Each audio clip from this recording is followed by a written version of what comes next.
Hey friends, if you encounter the error the device cannot start Core 10 high definition audio device, then please watch this video. I will guide you through the resolutions.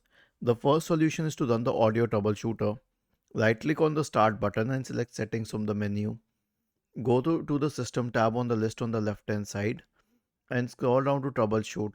Click other troubleshooters and click on run corresponding to the audio troubleshooter. The next solution is to restart the Windows audio service.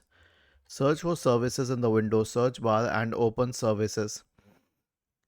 Scroll down and then you can go to the Windows audio service. Right click on it and select restart. If this doesn't help, then you can update the audio drivers. Search for device manager in the Windows search bar and open the device manager. Expand the list for audio inputs and outputs. Right click on the first set of drivers and update it. Right click on the second set of drivers and update it. Right click on the third set of drivers and update it.